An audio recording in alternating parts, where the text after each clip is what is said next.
Cholesterol తో ఇబ్బంది పడుతున్నారా? డయాబెటిస్ రివర్స్ చేసుకోవాలా? డైట్ తో పరిష్కారం. Contact functional nutrition Vinisha Reddy. ముఖ్యంగా నెల్లూరు నీరజానంగానే చాలా మందికి ఇప్పటికీ ఉన్న డౌట్ ఏంటంటే జబర్దస్త్ నుంచి ఎందుకు బయటకు వచ్చారు? యాక్చువల్గా జబర్దస్త్ లో ఇప్పుడున్న కామెడీ చూస్తుంటే మీరు చేసే కామెడీలో సగం కూడా ఎవరు చేయలేరు.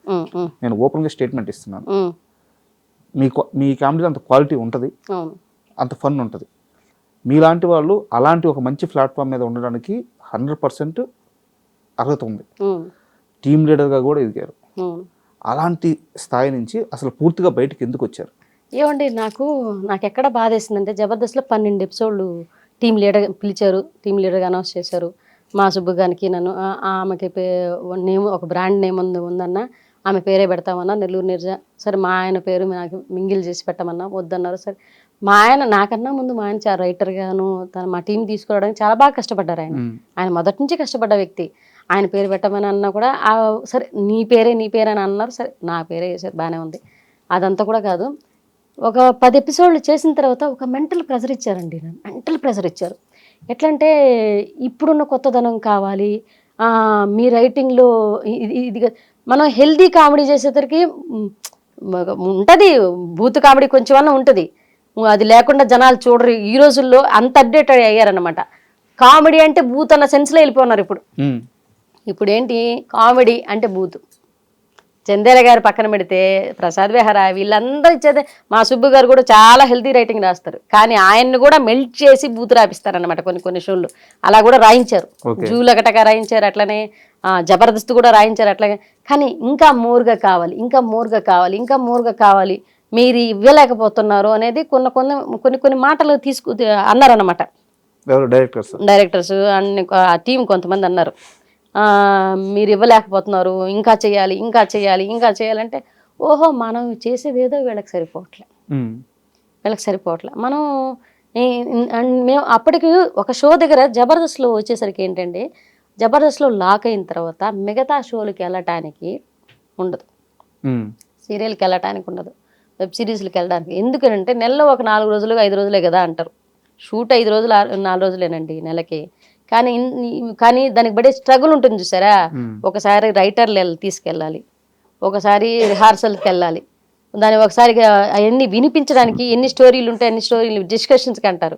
ఆ డిస్కషన్స్కి వెళ్ళిన తర్వాత ఇన్ని స్క్రిప్ట్లు అనేవన్నీ చూస్తారు. మనం 20-30 స్క్రిప్ట్లు మా సుబ్బుకి, ఒక జబర్దస్త్కి, ఈ హంగామాకి ఈ రాసి ఒకనొక టైంలో మైగ్రేన్ అటాక్ అయింది. మైగ్రేన్ అటాక్ అయ్యేసి తనకేంటంటే ఇంకా ఒక రైటర్కి ఇంకా రాయి సపోర్టర్ లేదు, తన ఆలోచించుకోవాలి, రాసుకోవాలి. కూర్చుంటే మా టీం కూర్చుంటాను, నేను కూర్చుంటాను, అది కాదు నాన్న ఇది అనుకుంటాం, అక్కడే లైవ్లో ఎడిటింగ్ అనుకుంటూ రాసుకుంటూ ఉంటాం. కానీ తనకేంటంటే వీళ్ళు పెట్టే మెంటల్ ప్రెషర్కి మైగ్రేన్ ఎక్కువైపోతుంది. ఈ 10 స్క్రిప్ట్లు తీసుకెళ్తే ఇది నచ్చలేదంటారు, అది నచ్చలేదంటారు. అక్కడ ఒక రైటర్ని ఇచ్చారు. ఆ రైటర్ ఏంటంటే మనకు అక్కడ నాకు ఒకనొక పాయింట్లో మేము చెప్పిన స్క్రిప్ట్లు వాళ్ళకి నచ్చేది లేదు. వాళ్ళు చెప్పిన స్క్రిప్ట్లే వాళ్ళు వేయించేవాళ్ళు. అది ఆ స్క్రిప్ట్ చెప్పేటప్పుడు నాకు అర్థమయ్యేది, మా సుబ్బు గారికి అర్థమయ్యేది ఈ స్క్రిప్ట్ పండదని, ఈ స్క్రిప్ట్ పేలదని మనకు తెలుస్తుంది. మనం టు బి ఫ్రాంక్గా మాట్లాడలేము అక్కడ. ఈ స్క్రిప్ట్ పేలదు అనేసి, అదే పేలుతుందని డైరెక్టర్ గారు అంటారు. ఎందుకు ఈ రాజకీయం జరుగుతుందో అర్థం కాల. నాకు ఇప్పుడు 10 ఎపిసోడ్ల తర్వాత మాకు అదొక పాయింట్ వెలిగింది. మనమే అంటే మన ఊరి మనమే బిగించుకున్న వాళ్ళం అయిపోతాము అన్న ఒకనొక సందర్భంలో అనిపించింది నాకు. మన ఊరి మనమే బిగించుకున్న వాళ్ళం అవుతామేమో. యాజ్ ఎ టీమ్ లీడర్గా పేరు తెచ్చుకొని ఇన్ని ఎపిసోడ్లు హంగామా, జబర్దస్త్, ఎక్స్ప్రెస్ రాజా, ప్రతిదీ జూలగటక అన్నిట్లో చాలా మంచి పేరుంది. వాళ్ళ స్కిట్ వస్తుందంటే కూర్చొని జనాలు చూస్తారు. అందులో 70% హెల్తీ ఉంటుంది, 30% మాత్రం పట్టుకోలేని బూత్ ఉంటుంది. అది టచ్ అవ్వనట్టు బూత్ ఉంటుంది. కానీ 100% బూత్కి తీసుకెళ్తున్నా అది స్కిట్లు పండట్లా. మా సుబ్బు గారు స్ట్రగుల్, వాళ్ళు ఇచ్చిన రైటరు వీళ్ళు ఏంటంటే పిలుస్తున్నారు, అది బాగాలేదు ఇది బాగాలేదని మొహమ్మద్ అనేస్తున్నారు. ఏంట్రా వీళ్ళు ఇలా అంటున్నారు, ఏం చేస్తారు, నిజంగా బాగుండట్లేదా? అది మనకు నచ్చింది వాళ్ళకి నచ్చట్లా, వాళ్ళకి నచ్చింది మనకు నచ్చట్లా. మేమేంటంటే సార్ ఇన్ని చేసామండి, జబర్దస్త్ అంటే ఒక పెద్ద ప్లాట్ఫామ్. ఎందుకంటే ఇన్ని షోలు ఒక ఎత్తు అయితే బాహుబలి సినిమా ఒక ఎత్తు, ఇన్ని షోలు ఒక ఎత్తు అన్నట్టు ఉంటుంది కదా. కానీ వాటి పేరు వాటిదే, ఇటు తీరి వీటిదే. కానీ జబర్దస్త్కి జనాలు బాగా అడిక్ట్ అయినారు, అలవాటు అయినారు. అది పెద్ద షోగా ఒక రన్ అవుతోంది. ఈ టైంలో దీన్ని వదిలేస్తే మనం చేతగానే వాళ్ళం అయిపోతామా అని మాకు ఒక క్వశ్చన్ మార్క్. ఇంకా ఏదో చేద్దాం, ఇంకా చేద్దాం, ఇంకా మా వల్ల అవ్వదులే సార్, మీరు వేరే చూసుకోండి, మొహమాటం లేకుండా. ఒకటండి, పరిస్థితులు అనుకూలంగా ఉండి మన పని మనం ఫ్రీగా చేయనిస్తే అది ఎక్కడ ఏ ప్లాట్ఫామ్ అయినా మనం ఇమడగలం. పరిస్థితులు అనుకూలంగా లేకుండే మనల్ని ఇబ్బంది పెడుతూ ఉంటే మన ఆ ప్లాట్ఫామ్ ఏదైనా సరే అది వదిలేసి రావడం చాలా మంచిదంటాను నేను. ఎందుకనంటే మానసికంగా అక్కడ చచ్చిపోయే బదులు బయటకు వచ్చి ఇంకో పని చేయంటాను నేను. అంతే కదా, నాకు అదే అనిపించింది. మనం రైటర్లమి, మనం యాక్టర్లమి ఎదిగినాము, ఒక పేరు తెచ్చుకున్నాము. అక్కడ ఆ ప్లాట్ఫామ్ కాకపోతే ఇంకో ప్లాట్ఫామ్ ఉంది నిన్ను పిలవడానికి, ఇంకో ప్లాట్ఫామ్ ఉంది. అక్కడేంటో నువ్వేంటో నిరూపించుకుంటే చాలు. అక్కడుండి వాళ్ళ అవమానాలు తీసుకునే బదులు, అక్కడుండి వాళ్ళ తిరస్కారం తీసుకునే బదులు బయటకు వచ్చాయి అని ఇద్దరం మాట్లాడుకున్నాము. ఆ సార్కి చెప్పాము. వాళ్ళు వద్దు, ఇంకో టీంలోకి వెళ్ళండి, ఇంకో టీంలోకి మింగిల్ చేస్తామని అన్నారు. అట్లా కూడా యాజ్ అ టీమ్ లీడర్గా ఎంటర్ అయిన తర్వాత ఇంకో టీంలోకి వెళ్ళి మింగిల్ అవ్వడం ఎందుకని మాకెందుకు అనిపించింది, వచ్చేసాను. అండ్ అంటే లాస్ట్లో మీరు ఒక మాట అన్నారు, వేరే టీంలోకి పంపిస్తామని చెప్పేసి. మీరు చాలా గట్టిగా సుబ్బు గారిని వద్దు అని చెప్పి వేరే టీంలో చేయడానికి వీలు లేదు అంటే డైరెక్టర్లు నీరజ మీరు ఖచ్చితంగా ఉండాల్సిందే, ఉండండి అని చెప్పంటే మీరు చాలా గట్టిగా అపోజ్ చేసి ఇంకా జబర్దస్త్ స్టేజ్ పైకి మనం ఎక్కొద్దు అని చాలా గట్టిగా అపోజ్ చేసి ఆయన తీసుకెళ్ళిపోయారు. నిజమేనా? నిజమే చెప్పు. నేను పిలిచే మా వాడు అయిపోయింది, పిలిచారు సార్, ఇక ఇట్లా ఇబ్బంది పెడుతున్నారంటే, సరే భయ్యా ఇది మనకు రేటింగ్ తగ్గుతోంది, చూడు ఇంకేమన్నా ఉంటే చూడండి అని అంటే, అవతల ఒక వ్యక్తి గురించి తెలిసి ఇన్ని షోలు చేస్తున్నాడని తెలిసి, ఇన్ని చేస్తున్నారని తెలిసి, నిన్ను ఒక వర్క్ ఇచ్చినప్పుడు నిన్ను ఇలా ఫ్రీగా వదిలేస్తే, ఇలా వదిలేస్తే నిన్ను ఫ్రీగా నువ్వేం చేయగలవు, నువ్వేం చేస్తావో నీకు ఒక ఐడియా ఉంటుంది. నీ మీద నమ్మకం ఉండాలి. ఫస్ట్ ఆఫ్ ఆల్ నిన్ను పట్టుకోక్కర్లా, నీ మీద నమ్మకం ఉండాలి, నీ టాలెంట్ మీద నమ్మకం ఉండాలి, నువ్వు చేయగలవు ఎట్టి పరిస్థితులని. ఆ నమ్మకం అవతలోడికి లేనప్పుడు ఆడుండడం వేస్ట్ అంటాను నేను. అంటే నాకు జబర్దస్త్లో ఇంకా చాలా మంది చెప్పింది ఏంటంటే, నాకు కొన్ని పరిచయాలు ఉన్నాయి, చాలా మంది చెప్పింది ఏంటంటే, నీరజ తన భర్తకి అవమానం జరుగుతుంది ఏమో, తన భర్తని తక్కువగా చూస్తారు ఏమో అంటే ఆ పరిస్థితి కూడా రాకూడదు అని చెప్పేసి తన భర్త కోసమే జబర్దస్త్ని వదిలేసింది అని చెప్పి చాలా మంది చెప్పారు. అంటే తన భర్త అది ఒక పాయింట్ అయితే, తను నాకు వచ్చి చెప్పింది ఏంటంటే, నాన్న మన రైటింగే బాగాలేదంట, మార్చుకోవాలంట, మన రైటర్ ఇచ్చినా చేయలేకపోతున్నాం అంట అని డైరెక్టర్ అన్నాడని మా ఇంటికి వచ్చి బాధపడ్డాడు. వదిలే అంతే, వదిలేయి, నీ మీద నమ్మకం ఉండి నువ్వు ఫ్రీగా చేస్తావు, నువ్వు చేయగలవు అని నమ్మితేనే ఆ షో చేద్దాం, మనం చేయలేము అని అవతలవాడు కనిపించిందంటే వదిలే. అండ్ జబర్దస్త్లో ఒక టీం లీడర్తో చాలా ఇబ్బంది పడ్డారట, ఎవరైనా చెప్పండి. అంటే కొంతమంది ఏంటంటే మేము వస్తున్నాం అన్నది వాళ్ళు స్వాగతించలేకపోయారు ఏమో కానీ, మా పేర్లు ఎంతలేని మాతో సరిగా కూడా మాట్లాడలేదన్నమాట. అంటే చాలా సంవత్సరాలు అయిపోయింది, ఇప్పుడు చెప్తే కొంచెం క్లారిటీ. పర్లేదు కానండి. ఒకనొక సందర్భంలో అయితే జబర్దస్త్ కన్నా ముందు ఎట్లా జబర్దస్త్ వచ్చింది, జబర్దస్త్ కన్నా ముందు అవకాశాలు రానప్పుడు మా ఆయన గెటప్ సీను అన్నకి మా ఇద్దరు ఫోటో పెట్టి, అన్న ఏదైనా మన టీంలో ఉంటే చూడమనో లేకపోతే జబర్దస్త్లో అవకాశం ఇవ్వమని అంటే, అన్న రిప్లై ఇవ్వలేదు కదంట, బ్లాక్ చేశారంట గెటప్ సీను అన్న. నాకు అది స్క్రీన్ షాట్ పంపించాడు మా సుబ్బు. అవునా నాన్న వదిలేసేలేనా, వాళ్ళు పట్టించుకుంటే ఓకే, అప్పటికి మాకు హంగామా నడుస్తుంది, హంగామా అయిపోయింది అనుకుంటా, హంగామా అయిపోయింది.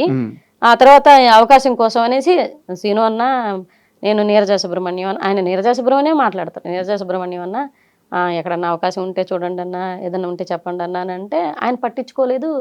అంటే ఇతను జస్ట్ ఎత్తుకోవడం, కాల్ చేయడం, ఎవరికి మెసేజ్ చేస్తాడు, ఆ మెసేజ్కి పలానా బాగున్నారా సుబ్బు అని రిప్లై ఇస్తేనే ఫర్దర్గా కాల్కి వెళ్తాడు, లేదంటే వెళ్ళడు. అట్లా కూడా ఇప్పటికీ ఎవరికి చేయలేదు. ఫస్ట్ టైం గెటప్ సీను అని అడగడం జరిగింది, అన్న బ్లాక్ చేయడం జరిగింది. మీరిద్దరు అప్పటికే బాగా ఫేమస్ కదా, అంటే జీటీవీలో క్లబ్ చేశారు, హంగామా చేశారు, అప్పుడు బాగా ఫేమస్ అయినా. ఇంకొకటి ఏంటంటే నాన్న, జబర్దస్త్ కన్నా ముందు నానకరామగూడలో షూటింగ్ జరిగేది ఒకప్పుడు జబర్దస్త్. అప్పుడు మా ఆయన చంద్రాన్న టీంలో చేసేవాళ్ళు. అండ్ మమ్మల్ని బాగా అవాయిడ్ చేసి అవమానించిందంటే చంద్రాన్న అన్న, మా ఆయన అవమానించాడు. నేను అది తీసుకోలేకపోయాను. చంద్రాన్న ఒకసారి నాకు కంటికి కనిపించినా కూడా నేను పలకరించలేదు. ఏంటంటే మా ఆయన క్యాటరింగ్ బిజినెస్ ఉంది. ఒక 5 ఎపిసోడ్లు మా ఆయన చంద్రాన్న టీంలో జరిగినాయి. అప్పుడు అదిరింది షో కూడా నడుస్తుంది అనమాట జీ తెలుగులో. నేను అప్పుడు ఆర్పీ టీంలో అదిరింది షోలో చేస్తున్నాను, మా ఆయన జబర్దస్త్లో చేస్తున్నారు, చంద్రాన్న దాంట్లో చేస్తున్నారు. చంద్రాన్న దాంట్లో చేసేటప్పుడు 5 ఎపిసోడ్లు నడిచాయి. 6వ ఎపిసోడ్కి కంటిన్యూటీ ఎపిసోడ్ అది సుబ్బు కావాలని, అంటే సుబ్బు క్యాటరింగ్ నడుస్తుంది, పెళ్లి వంట జరుగుతుంది నెల్లూరులో. అక్కడ ఎట్టి పరిస్థితుల్లో అది ఒక దాదాపు 2 లక్షల వ్యాపారం. అది మనకు మిగిలితే ఒక 50,000 దాకా మిగులుతొచ్చు, లేకపోతే ఒక 30,000 40,000 ఒక అమౌంట్ అయితే మిగులుద్ది. ఆ 2 రోజులకి మిగులుద్ది. అది పెద్ద వ్యాపారం. అది జరిగేటప్పుడు అన్న దాదాపు 500 మంది భోజనాల దాకా వస్తున్నారు. సో ఈ టైంలో ఈ ఒక్కరోజుకి ఎక్స్క్యూజ్ చేసి నా స్థానంలో ఎవరినన్నా పెట్టి కామెడీ షో అనేది ఆ స్థానంలో ఎవరినన్నా పెట్టి రన్ చేయొచ్చు. అంతే. నేను టీం లీడర్నండి, కో యాక్టర్స్ ఎవరినైనా పెట్టి రన్ చేయొచ్చు. నేను ఉండాలి ఇంపార్టెంట్, చంద్రాన్న ఇంపార్టెంట్, సుబ్బు ఇంపార్టెంట్ క్యారెక్టర్ కాదు. సుబ్బు అనేది చిన్న క్యారెక్టర్. అది సుబ్బు బదులు అతని మీద కౌంటర్ వేసి రాత్రి ఓడి పెళ్ళాన్ని తీసుకెళ్ళిపోయిందనో ఏదో ఒక ఓడేసి దాన్ని తప్పించచ్చు. స్క్రిప్ట్ మన చేతిలో ఉంది. కానీ అన్న ఫోన్ చేసి నాతో మాట్లాడాడు. చంద్రాన్న ఫోన్ చేసి సుబ్బు గురించి అడిగాడు, అమ్మా ఎందుకు రాలేదు అని అంటే, అన్న పరిస్థితులు ఏంటంటే ఆయన క్యాటరింగ్ వర్క్ అన్నా అంటే క్యాటరింగ్ బిజినెస్ ఉన్నప్పుడు మడి కామెడీ షోలు కూడా చేసుకోమన్నాడు అని అన్నాడు. బిజినెస్ ఉంది కదా అదే చేసుకోమనొచ్చు కదా, ఇది కూడా చేసుకోమన్నాడు అని. చాలా తప్పుగా మాట్లాడుతున్నారన్న మీరు. అంటే ఒక ఆర్టిస్ట్కి ఒకే దాని మీద హైదరాబాద్కి వచ్చిన తర్వాత ఒక వ్యాపారం మీద నిలబడకపోతే ఇండస్ట్రీలో వచ్చే అవకాశాల వల్ల జరిగిపోద్దంటే ఎవరికి జరగదు. ఇప్పుడు సర్వానంద గారు హీరో హోటల్ ఎందుకు పెట్టుకున్నారండి? ఎందుకు పెట్టుకున్నారా మనం అడగగలమా? ఇప్పుడు చార్మి గారు పెద్ద హీరోయిన్గా నడిచింది, ఆవిడ ప్రొడక్షన్ ఆఫీస్ ఎందుకు పెట్టుకున్నారు? నిహారిక గారు నాగబాబు గారి కూతురు, ఆవిడ ప్రొడక్షన్ ఎందుకు నడుపుతున్నారు? ఈరోజు ప్రొడ్యూసర్గా ఎందుకు అయ్యారు? ఒక వ్యాపారం అనేది ఎవరి వ్యాపారం వాళ్ళదండి. మనం బిజినెస్ అనేది మన ఇష్టం అండి, మన బతుకు తెరువు కోసము, లేకపోతే దాంట్లో ఇంకా ముందుకు మన మీద మన నమ్మకం. బిజినెస్ అనేది పెట్టేవాడు అంటే గట్స్ ఉండేవాడు బిజినెస్ పెట్టగలడు ఎప్పుడు కూడా. అంటే వాడి మీద 10 మంది నేను సాకగలను, 10 మంది ముందుకు 10 మందికి వర్క్ ఇవ్వగలను, నా పాయింట్ ద్వారా 10 మంది బతుకుతారు అనేది వాడికి నమ్మకం ఉంటే, ముందు బిజినెస్ మ్యాన్కి వాడి మీద వాడికి నమ్మకం ఉంటేనే బిజినెస్ స్టార్ట్ చేస్తాడు. అది ఎవరైనా తెలిసిన విషయం. ఆ విషయం కానీ ఇక్కడ నాకు చిన్న డౌట్, చంద్ర గారికి ముందే చెప్పి ఆ రోజు షోకి వెళ్ళలేదా? చెప్పకుండా వెళ్ళిపోయారు? చెప్పారంట. నాకు కుదరదన్నా, నాకు అంటే కుదరకపోతే ఎట్లా అంటే ఒకవేళ వీలుంటే వస్తా, వీలు కాకపోతే చెప్పలేను అని అన్నారంట. కానీ ఆయన వస్తానని ఆ మాట అన్నాడు కదా, నాకు వీలుంటే వస్తానన్నాడు కదా, వీలు చూసుకునే రావాలి కదా. ఒక ఆర్టిస్ట్కి చెప్పేసినప్పుడు రాకపోతే ఎలా అని చెప్పేసి ఆయన కొంచెం ర్యాష్గా మాట్లాడాడు. ర్యాష్గా అప్పటికి నేను జబర్దస్త్లో టీం లీడర్గా వెళ్ళాలి, మిగతా షోలు నుండి వస్తున్నాను. ఆయనకి వాళ్ళకేంటి మేము జబర్దస్త్ చేస్తున్నాము, జబర్దస్త్ ప్లాట్ఫామ్ దాకా కూడా ఎందుకు వెళ్ళాను నేను చెప్తాను ఇప్పుడు తర్వాత. నేను జబర్దస్త్ చేస్తున్నాము, మేము పెద్దోళ్ళమి, వీళ్ళు మాకన్నా చిన్న షోలు చేస్తాను, వీళ్ళు చిన్నోళ్ళు అన్న ఫీలింగ్ లో వాళ్ళు కొంతమంది ఉన్నారు. అప్పుడు ఉన్నారండి. నేను షో దాకా వెళ్ళిపోతే ఒక షో అన్న కొంతమంది చెప్తే నా మొహం చూసి కూడా మాట్లాడిన వాళ్ళు లేరు జబర్దస్త్లో. నేను చెప్తున్నాను కదా, నా మొహం చూసి కూడా స్ట్రైట్గా మాట్లాడిన వాళ్ళు లేరు. ఇలా చూసి అంటే మేము ఇదే ఎంటర్టైన్మెంట్, జ్ఞాపిక ఎంటర్టైన్మెంట్స్లో మేము షోలు చేసుకునేవాళ్ళం. ఈటీవీ ప్లస్లో, వాళ్ళు ఈటీవీలో చేసేవాళ్ళు. ప్లస్సే తేడా, మేము ఈటీవీ ప్లస్లో చేసేవాళ్ళు. ఈటీవీ ప్లస్లో చేసేవాళ్ళని ఎవరిని ఈటీవీ దాకా రానిచ్చేవాళ్ళు కాదు, ఆ షో దగ్గర రానిచ్చేవాళ్ళు. ఆ షో దగ్గర పోతే అంటే ఒక రకమైన ఎవరు పలకరించేవాళ్ళు కాదు, ఎవరు దగ్గర తీసుకునేవాళ్ళు, కొంతమంది మాత్రమే తీసుకునేవాళ్ళు. సరే తీసుకున్నా ఆఫర్ అయినా ఇస్తున్నారు కదా అని చంద్రాన్న పిలిచారు. మాకు చంద్రాన్న ఆ టైంలో మంచిగానే అనిపించింది. కానీ ఆయన ఒక్క సన్నివేశానికి రాలేదనేసి ఆయన తప్పుగా మాట్లాడడం అనేది బాగా నాకు నచ్చలేదనమాట. ఏంటి అది ఆ పని చేసుకునేటప్పుడు షూటింగ్లు ఎందుకు అని అన్నాడు. క్యాటరింగ్ చేసుకునేటప్పుడు షూటింగ్లు దేనికి అంటే అన్న ఆ బిజినెస్లు చేసుకునేవాళ్ళు షూటింగ్లు చేసుకోరా? మన బతుకు తెరుగు బాగాలేనప్పుడు దీని మీద ఇది 10 రోజులు వస్తుందో 5 రోజులు వస్తుందో, ఒక నెలలో షూటింగ్ వస్తుందో రాదు, అప్పుడు మా భుక్తి మా భోజనం జరిగేది ఎట్లా? ఆ బిజినెస్ ఉండబట్టే బతుకుతున్నాం, నా బిడ్డలు ఇద్దరు బతుకుతున్నారు. ఆయనకి చెప్పలేక సరేలేన్నా మీ ఇష్టం అని చెప్పేసుకొని కామ్గా అయిపోయాను అనమాట. మా ఆయనకి నేను ఫోన్ చేసి చెప్పాను, సరేలే నాన్న వదిలేసాయి. ఆయన బాధ. నేను సున్నితమైన పాయింట్లో ఆయన చాలా స్ట్రాంగ్ ఉంటారు, ఆయన సున్నితమైన పాయింట్లో నేను చాలా స్ట్రాంగ్ ఉంటాను. వదిలేసాను దాని గురించి బాధపడకు. ఆయన బాధపడ్డారు, తిట్టారు, అది ఇది అంతా చెప్పారు, నాకు వదిలేయమని చెప్పాను. ఆ తర్వాత చంద్ర అన్న ఒకసారి ఎదురుపడ్డా కూడా సరిగా మాట్లాడలేదు. మీరు మాట్లాడలేదు? ఆయన కూడా మాట్లాడలేదు, నేను లైట్ కామ్గా. దీని తరువాత నెల్లూరు నీరజ జబర్దస్త్ లో టీం లీడర్ గా వస్తుంది అని తెలిసి ఒక టీం లీడర్ వద్దు అని బాధించారట, ఆపాలని చూసారట. అది అది పేరు ఎందుకు లేండి, అక్కడ అప్పటికే ఒక స్థాయికి వచ్చున్నారు వాళ్ళు అప్పటికి. కానీ రాఘవ అన్న బాగా సపోర్ట్ చేశారండి. రాఘవ అన్న మీరు పేర్లన్నీ హైడ్ చేసేస్తున్నారు. పర్లేదు కానీ సపోర్ట్ చేసిన వాళ్ళని చెప్తున్నాను కదా. ఇప్పుడు గెటప్ సీను అన్న బ్లాక్ చేశాడు, దానికి ముందే ఇప్పుడు చెప్పాను. ఇప్పుడు చంద్రాన్న తిట్టారు, ఇంకా హైడ్ చేయడం ఏముంది. కొంతమంది వద్దని, ఈ తిట్టిన వాళ్ళు ఎవరో ఒకరు ఉంటారు కాడ హైడ్ చేసిన వద్దని చెప్పిన వాళ్ళ, ఆ డైరెక్టర్ చెప్పేవాళ్ళు అందరూ తెలిసిన వాళ్ళేనండి. ఈటీవీ అని అంటే ఇక్కడ చేసిన వాళ్ళు అక్కడ వాళ్ళ గురించి తెలియదా. ఇదే జబర్దస్త్లో చేసిన వాళ్ళు ఈరోజు నేను చేసిన జ్ఞాపిక ఎంటర్టైన్మెంట్స్లో చేస్తున్నారు. ఈ జ్ఞాపిక ఎంటర్టైన్మెంట్స్లో నాకు ఫుడ్ పెట్టింది జ్ఞాపిక ఎంటర్టైన్మెంట్స్, జబర్దస్త్ కూడా కాదు, నాకు జ్ఞాపిక ఎంటర్టైన్మెంట్స్. అక్కడే తయారు చేసిన ఒక బొమ్మలాగా బయటకు కూడా నేను అక్కడే ఎక్స్ప్రెస్ రాజా చేసా, అక్కడే హంగామాలు చేసా, అక్కడే వావ్ షోలకి గెస్ట్లుగా వెళ్ళా, అక్కడే సూపర్ మస్తీలు చేసాం. అంటే ఈటీవీ 20 అని నడిచేదన్నమాట. ఆ 20 ప్రోగ్రామ్స్ సూపర్ మస్తీలు అని పెట్టేవాళ్ళు. ఒక డిస్టిక్ వైజ్ ఒక ప్రోగ్రామ్ ఒక ఈవెంట్లు నడిచేవి. ఇప్పుడు పెద్ద పెద్ద సింగర్స్ వచ్చేవాళ్ళు, అక్కడే లైవ్ ఈవెంట్లు జరిగి ఆ ఈవెంట్లో చేసే వాళ్ళ ప్రతి ప్రోగ్రాంలో మమ్మల్ని పిలిచారండి.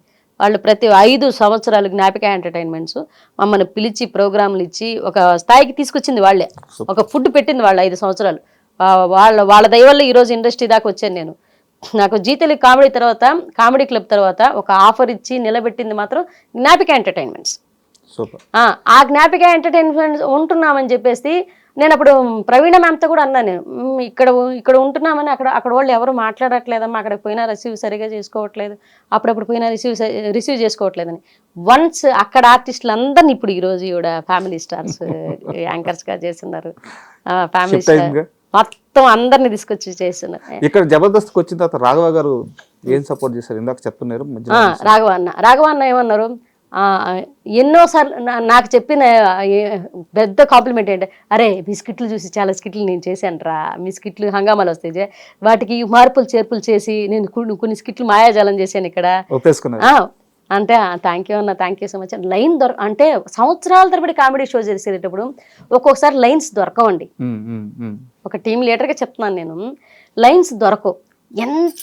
ఎంత స్ట్రగుల్ ఫీల్ అవుతుందంటే, అదే అద్దమ్మా, అది ఆల్రెడీ చేసేమేమో, ఇంకెవడన్నా చేసి మనం ఒక లైన్ తీసుకెళ్ళి చేసేటప్పుడు ఆల్రెడీ ఇది చేసేసారా భయ్యా అంటారు. వారిని ఇది చేశారా, దాన్ని ఇంకొంచెం లోతుగా ఎక్కడికైనా తీసుకెళ్దామా, ఆ పాయింట్ నుంచి ఇంకో పాయింట్కి తీసుకెళ్దాం, అక్కడి నుంచి ఇక్కడ. ఈ స్ట్రగుల్ పీరియడ్లో వాళ్ళది మేము చేసిన వాళ్ళు మాది చేసిన తప్పే ఉందని చెప్పి, కాకపోతే మార్పులు చేర్పు కథలు కొంచెం మారుస్తాం. సినిమా లవ్ స్టోరీ, లవ్వే ప్రధానం, లవ్ స్టోరీ ఒకటే, కానీ అందులో హీరోయిన్ లవ్ చేస్తుంది, హీరో లవ్ చేయడం, ఇట్లా కథలు మార్చుకుంటూ ఉంటారు. అట్లే వాళ్ళు కామెడీ ఒకటే, కానీ జోనర్స్ మాడిపోతూ ఉంటాయి. రాఘవ గారు మంచిగా మాట్లాడారు. తర్వాత రాను రాంప్రసాద్ అన్న బాగా మాట్లాడారు. ఇంకెవరు సుధీర్ గారు కానీ గెటప్ సీను అన్న కానీ వీళ్ళెవరు మాట్లాడలేదు.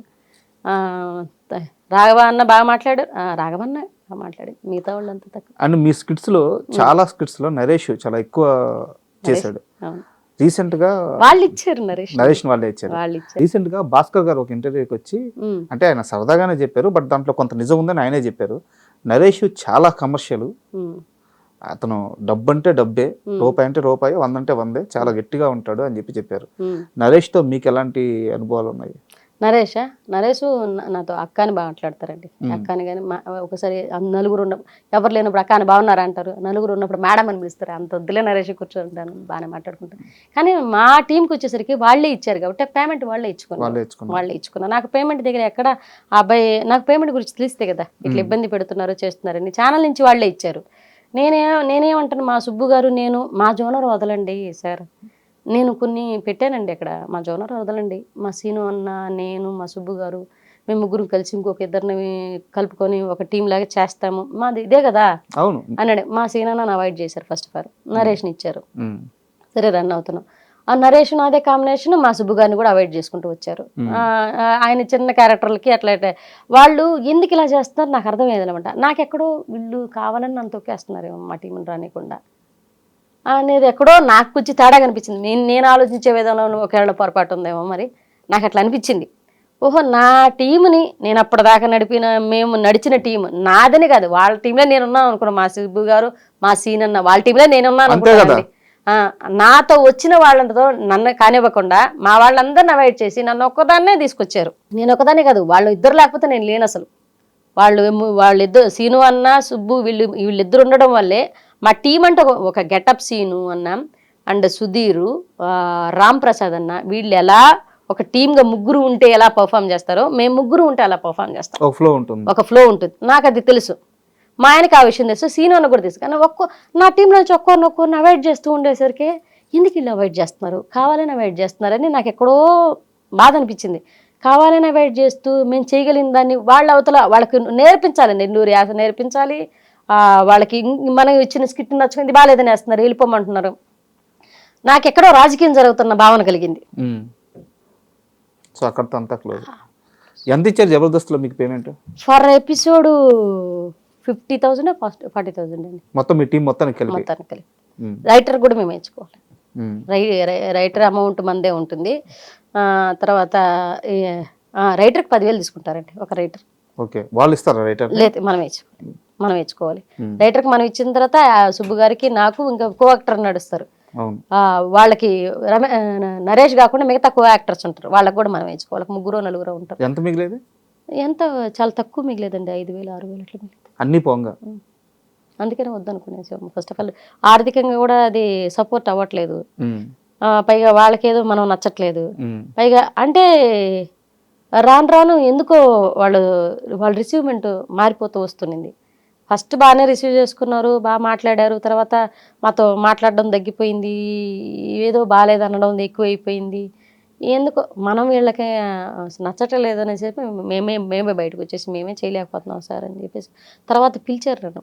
మళ్ళీ మిమ్మల్ని పిలిచారు? తెలుసు నాకు ఆ విషయం. పిలిచారు, ఏం మా ప్రాబ్లం ఏంటి అని అడిగారు. బట్ నేను ఈ రోజు ఇంటర్వ్యూలు కాబట్టి చెప్తున్నాను. మీ వరకు పిలిచారు కదా? పిలిచారు. నా వరకు పిలిచినప్పుడు నేను మా సుబ్బు గారికి కూడా ఇస్తే వస్తాను. అది నా వరకు పిలిచారు, తెలుసు అది. రాకేష్ చిన్నపిల్లల్ని వెతుకొని చేస్తుంటారు కదా, అతను ఫోన్ చేశాడు. ఫోన్ చేసి మేడం ఇట్లా కమిటీ కుర్రాళ్ళు సినిమా నడుస్తుంది, అమలాపురంలో ఉన్న షూటింగ్ నడుస్తుంది, రాకేష్ అన్న ఫోన్ చేశారు. ఫోన్ చేసి నీరజ గారు మీరు మన టీంలో ఆల్రెడీ ప్రపోజల్ పెట్టారంట, మీరు టీం వదిలేశారు కదా, మీతో కలిపి చేసుకోమన్నారు, మన ఇద్దరం కలిపి చేద్దాం, లేకపోతే మీరు నా టీంలోకి వచ్చినా పర్లేదంటే, అన్న మా సుబ్బు గారు కూడా ఉన్నారు, ఆయన మంచి యాక్టర్, నాకన్నా మంచి యాక్టర్, ఆయన కూడా ఏదైనా అవకాశం ఇస్తే తప్పకుండా వస్తాను, లేదంటే మీతో పాటు ఇంకో చిన్న అవకాశం ఇప్పుడే ఫర్దర్గా ఒక స్కిట్లో అయినా పెట్టగలిగితే దానికి వాళ్ళు ఓకే చెప్పాలి. సర్లే నేను మా ఆయనకి ఫోన్ చేయడంటే నాకు ఎక్కడో ఒక మంచి ఆర్టిస్ట్ని మనమే అంటే ఇంట్లో ఉన్న మంచి యాక్టర్, ఆయన చాలా మంచి యాక్టర్, మంచి టైమింగ్ ఉన్న ఆర్టిస్ట్, ఆయనకి సపోర్ట్ చేసేవాళ్ళు కానీ ఉంటే నేను ఎక్కడికి తీసుకెళ్ళినా వాళ్ళకి నెక్స్ట్ డే వాళ్ళు సుబ్బుతో చెప్పరండి. నాకు ఎందుకు అర్థమయ్యేది కాదు. అంటే కొన్ని వాళ్ళకి ఈయన నచ్చడం అనేది నాకు అర్థమయ్యే తర్వాత ఈయన ఎందుకు నచ్చడం పాపం, అంత మంచి ఆర్టిస్ట్, ఆయన ఎవరితో కూడా సరిగా మాట్లాడు, వాళ్ళతో మింగిలైపోయి ఆ పిచ్చి వ్యవహారాలు కూడా లేవు, ఏం లేవు, తన పని ఏదో తను చేసుకొని వచ్చేస్తాడు. కానీ ఎందుకో వాళ్ళు దూరం పెడుతూ ఉంటే నేను సర్లే ఈ జబర్దస్త్ ప్లాట్ఫామ్ మనకు కుదలేరు ఆయన అనుకున్నాను. నేను వదిలేసాను. మళ్ళీ వాళ్ళు అజయ్ జబర్దస్త్ టీము మల్లెమాల వాళ్ళు శ్రీదేవి డ్రామా కంపెనీకి చాలా సార్లు నన్ను గెస్ట్గా పిలిచారు. గెస్ట్గా వెళ్ళి చేసుకొని వస్తున్నాం, వెళ్ళి వచ్చేస్తున్నాం అని గమనించాను.